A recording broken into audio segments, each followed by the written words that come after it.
you desire something, you align with it, it shows up in your world, you get excited, you start monitoring it, then you tighten your grip on it, then you start to doubt, and then you start to question, and then energetically we've pushed it all away. Does that sound familiar to you? Because I cannot even begin to tell you how many times I have done that. From a sales point of view, I have done that where I'm like, ooh, this person responded to my email and they want to schedule a call with me. I'm like, ooh, how exciting. And then we schedule the call and it's like super aligned and I'm like super excited. And then I send a proposal and then I don't hear from them then like immediately after or even by the next day.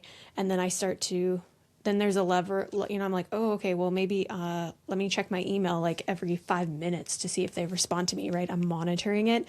And then I start to tighten my grip and I'm like, okay, well, let me just follow up today. Let me just follow up tomorrow. Let me see what I could follow up with. What could I say to them that's going to get them to respond to me? Where's their phone number? Maybe I should call them or text them. And then I'm starting to doubt. I'm starting to doubt that they were actually excited. I'm starting to doubt that I did a good job on the sales call. I'm starting to doubt that they are really actually interested and question whether or not they're actually going to do this. And all of that, this whole time is energetically pushing that whole thing away. So I'm literally like squeezing the life out of it. And so if you've been there, if you've done that, I get it because I'm working on it too.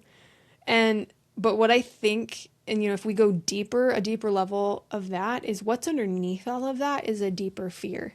And I think for me, it's, am I good enough? Does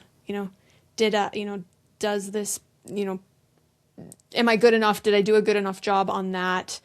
Did I say or do something that like made them not want to work with us?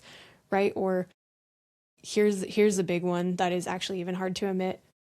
What if I sell them this and they invest in it and it doesn't work for them? Whew. That is an unrealistic amount of pressure to put on myself. I mean, so let me flip this. If you're an entrepreneur or a coach or a healer or something like that, have you ever had that where you're like, what if they buy my services and it doesn't work? Right? I mean, like that. The energy of even saying that out loud just feels yucky, right? Like that's such deep-rooted doubt and fear to go to that place. And so that's a hard thing to admit. But I feel like once we can admit it, then we can, rise above it. We can heal from it. We can shift it. We can do all the things with it, right?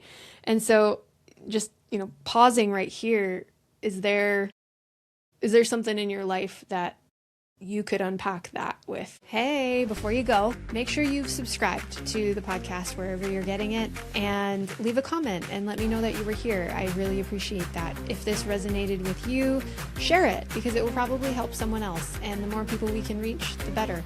So thanks again for being here and I'll see you next time.